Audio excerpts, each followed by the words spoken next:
Bismillahirrahmanirrahim. Assalamualaikum warahmatullahi wabarakatuh. Ini nih Bang Adian muncul lagi jiwanya.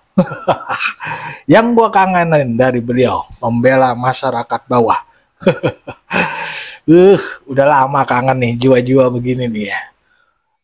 Beliau ini tidak terbawa sama sekali apa yang coba diarahkan oleh Aiman untuk menyinggung kekuasaan yang lalu dalam masalah Noel yang tertangkap OTT oleh KPK. Begitu Bang Adian bicara, beliau hanya mengenang seorang yang memang sangat berjuang untuk kepentingan masyarakat. Siapa itu? Ya, almarhum Munir yang sangat memperjuangkan, yang penuh dengan keikhlasan untuk membela masyarakat bawah, dan itu luar biasa. Nggak usah berlama-lama, dan gue yakin kita semua tuh kangen yang kayak gini. Udahanlah yang masa lalu dan tatap masa depan. Ini kudunya diapain nih masalah yang ada di ketenaga kerjaan? Kudu kita apain? Kita perbaikin. Momennya bagaimana nih? Gitu. Korupsi itu udah lama di Indonesia. Udah sangat lama. Udah mengakar lah. Dari zaman Pak Harto, semua itu. Pak Harto, Pak Habibie, Kiai Gus Dur, SBY, Megawati, Pak Jokowi, ada semua. Tapi bukan berarti pimpinannya itu korupsi atau membiarkan. Presiden-presiden kita itu sangat berusaha untuk membasmi korupsi. Tapi kadang-kadang masyarakat kita nih, di bawahnya itu, para pemangku kepentingan ya yang ada itu menjadikan alat untuk memperkaya dirinya sendiri. Itu yang harus kita hajar. Ya begitulah. Tapi ini ada pendapat menarik dari Bang Adian yang menurut gua sih, gua kangen yang begini-begini. Dan semoga lo pada menikmatinya. Mari kita simak bersama kata Bang Adian terkait masalah korupsi di ketenaga kerjaan ini. Let's go, kita play. Ada sosok yang bersejarah karena dulu ada di sana, sekarang juga ada di pemerintahan, bukan yang pemerintah sekarang tapi di parlemen kalau sekarang. Bung Adian Napitupulu, Wasekjen PDI Perjuangan, betul ya? Yeah, betul. Tadi apa yang disampaikan oleh Bung Said Didu? Saya perlu konfirmasi. Aman. Bukan cocok ya, begitu tadi ya. Kalau ini cocok supaya ada tekanan politik. Pak Jokowi demikian, Pak Prabowo tidak melakukan demikian. Anda punya pendapat berbeda? Coba diarahkan ini oleh tentang Noel, tentang Jokowi, tentang apa nih? Nah, Kalau kasus hukum yang digunakan transaksi politik, menurut Bung Said Didu, istilahnya dicocok hidungnya untuk transaksi politik. Ada benarnya. Dulu dilakukan, sekarang tidak. Ada benarnya, tapi ngapain bicara masa lalu sih? itu dia. Jokowi itu masa lalu. Udah selesai. Apa? Menurut ijazah masih dibicarakan sampai sekarang, sampai UGM pun ya dibicarakan dalam konteks sejarah aja. Sudah, itu sudah selesai. Kita bicara sekarang dan yang akan datang. Itu loh. Yang kemarin sudahlah. Anda mengatakan nggak penting gitu? Nggak penting lagi. Jas merah. Ya, sebagai pembelajaran boleh, tapi tidak sebagai faktor. Itu loh. Salah kita tempatkan dia sebagai faktor. Dia sudah selesai. Kadang-kala kita mengulang pembelajaran, betul. Ya, kadang-kala kita mengulang-ulangnya seolah-olah memberikan bukan bicara sosoknya, bukan. Ya, bahwa dia masih besar. Enggak, dia sudah selesai. Hari ini terkait dengan kasus di Wamenakar kita ini, sebenarnya ini sudah sempat jadi pembicaraan lama loh, Rey. Ini kasus yang serupa pernah dibicarakan oleh almarhum Munir ketika dia melakukan penelitian di Surabaya tentang biaya siluman yang 30%. Yang kemudian akan dibebankan pengusaha dengan menekan upah buruh. Salah satu faktanya ya sekarang ya. Itu loh. Artinya kalau kemudian biaya-biaya siluman ini bisa diberantas dari yang perizinan kata Ray tadi, izin bangun pabrik, izin tenaga kerja, izin apa segala macam, semuanya diselesaikan, maka secara otomatis harusnya upah buruh bisa naik potensial 30%.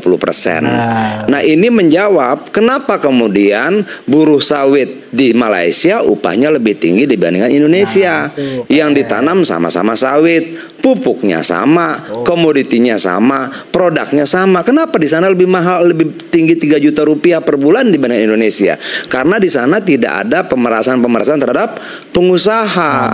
Nah, di Indonesia terjadi. Nyatanya apa ya kasus terakhir ini? Jadi saya tidak mau berbicara tentang Noelnya, saya tidak mau berbicara tentang Jokowinya. Saya pengen bicara bahwa ini menjadi bukti. Ketika pengusaha diperas, maka dia akan mengambil atau akan menekan titik terlemahnya. Apa? Buruh. Itu dia. Untuk mengganti biaya-biaya itu dia akan tekan semurah mungkin upah buruh. Nah, sekarang kita bicara, kalau kemudian biaya-biaya itu dihilangkan, upah buruh naik nggak? Naik. Artinya bahwa peristiwa ini jangan berhenti di sini. Itu loh. Kenapa? Di banyak komponen-komponen biaya produksi lainnya terjadi itu. Itu terjadi, dan itu sudah sempat disampaikan oleh almarhum Munir tahun 90-an ya, kalau tidak salah. Udah lama. Artinya Munir sudah bicara itu dulu. 30% dari biaya produksi itu untuk biaya siluman. Pejabat ulang tahun setor, istri pejabat ulang tahun setor, anak pejabat setor lagi, pejabat liburan setor lagi. Itu dia. Izin ini, bayar ini 30%. Nah, saya tertarik bicara itu. Kenapa? Pembicaraan kita harus merubah dong. Merubah sesuatu. Merubah apa? Merubah kehidupan buruh. Pakai momentum ini sebagai pembelajaran bersama bahwa jika ini diselesaikan semuanya, upah buruh naik. Buruh lebih sejahtera. Mantap. Nah, saya lebih suka bicara itu. Nggak mau lagi saya bicara Jokowi dan sebagainya. Capek. Permasalahan apakah itu akan dilakukan? Bersih-bersih total? Harus dilakukan. Kalau kemudian gini, tidak ada jabatan yang tidak berakhir. Prabowo akan berakhir, suatu ketika akan berakhir. Nah, dia mau mengakhiri jabatannya kelak nanti dikenang sebagai apa? Apakah dikenang sebagai bapak keadilan bagi buruh? Atau bagaimana? Tergantung bagaimana keputusan dia. Momentumnya ada. Selesaikan sekarang. Pakai momentum ini untuk betul-betul menjadi kesempatan seluruh biaya siluman yang 30% menurut Cak Munir itu selesaikan, naikin upah buruh. Benar. Setuju, saya setuju. Dan logikanya sederhana. Upah buruh naik, daya beli meningkat, produksi bertambah, lapangan kerja terbuka, terus dia akan naik terus.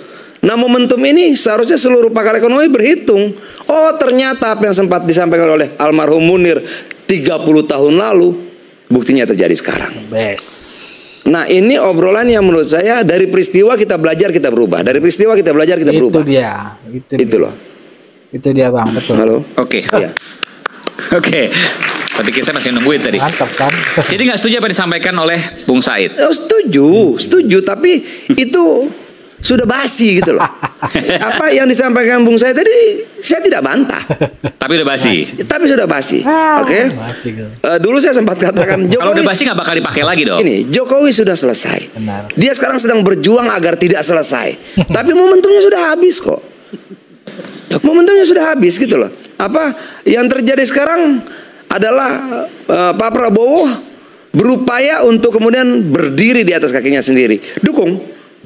Saya pertanyaannya kepada Bung Adian ya. Setahun terakhir pemerintahan Pak Prabowo ini, ada nggak kelihatan langkah-langkah menuju ke arah sana? Dengan kabinet yang membengkak, di setiap menteri ada wamen, di setiap wamen itu ada staf ini, staf itu, macam-macam dan seterusnya. Ya, itu sempat kita diskusikan dulu bahwa prinsipnya semakin banyak meja, semakin banyak yang dikeluarkan biayanya, itu pasti. Tapi biarkan saja. Dia kan menampung ide dari banyak orang. Dia mencobanya sekarang. Nanti akan ada evaluasi nggak? Pasti ada. Itu, dan kita berharap evaluasi objektif gitu loh. Yang kemudian tidak baik ya buang aja. Yang kemudian menjadi beban buang saja gitu loh. Apakah melalui mekanisme reshuffle atau apa segala macam, biarlah itu prerogatif presiden. Tapi maksud gua, saya pengen begini ya. Nih ada peristiwa nih di mana kita tersadar betul, tersentak dan terkaget-kaget bahwa yang diambil itu uang siapa? Iya. Uang buruh. Betul. Itu loh. Ini bukan mencuri dari sana, mencuri dari sini, bukan. Ini mencuri dari rakyat. Oke? Dan melalui tangan perusahaan. Perusahaan mau rugi? Enggak. Dia akan ganti uang itu dengan menekan upah buruh. Nah, pakai momentum ini untuk memperbaiki nasib buruh.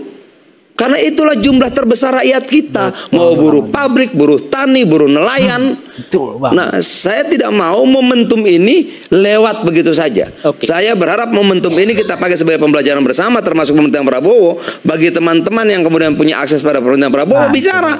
Pakai ini untuk memperbaiki nasib buruh. Betul, mantap Bang Adian. Mantap. Nah, itu statement dari Bang Adian, luar biasa. Kagak goyah, dikompor-komporin sama Bang Ray, sama Aiman, sama Didu, kagak mau ngomongin Jokowi. Ini yang seharusnya dibutuhkan dari Aiman ya. Aiman, rakyat bersuara. Jadi masyarakat tuh tercerahkan. Oh, apa ya masalahnya? Terus apa ke depannya untuk diperbaiki? Ya supaya buruh sejak kesejahteraannya meningkat, lapangan pekerjaan terbuka, dan itu yang dimaksud masyarakat pengen nih, bukan Jokowi mulu disambungin ke Jokowi, ini karena Jokowi, itu karena Jokowi. Apa-apa salah Pak Jokowi, kan kocak. Aduh, itulah dia. Tadi yang jelas disebutkan Bang Adian bahwasannya almarhum Munir itu udah menyebutkan ini masalah ini sudah terjadi dari tahun 1990. Artinya memang masalah ada di sana sampai sekarang. Dan mungkin Noel nasibnya sial. Nah, bisa jadi kan? Bisa jadi. Kementerian kemarin, menterinya itu kagak tahu tuh. Sama menterinya yang zaman sekarang. Yang main tuh orang-orang bawahnya. Itu kagak tahu itu. Buktinya apa? Wamen yang ketangkap, bukan menterinya. Kan begitu. Makanya kita nih ya. Gitu kalau boleh saran ya sama menteri, jangan ABS, ini berhasil. Begitu juga sama Pak Prabowo, jangan ABS aja Pak. Apa namanya? Langsung cek lapangan. Pak Jokowi aja 10 tahun ngecek lapangan, masih jebol-jebol juga nih praktek begini. Dan cuma bukan satu kementerian, tapi banyak kementerian. Makanya itu. Aduh. Ya begitulah ya. Alhamdulillah Bang Adian nih kembali lagi ruhnya. Ngebela masyarakat yang kecil, kaum marginal bahasanya. Gua demen Bang Adian yang begini tuh. Kangen dah. Ya dah. Luar biasa. Bagaimana menurut pandangan sobat-sobat? Berikan pandangannya di kolom komentar. Wassalamualaikum warahmatullahi wabarakatuh.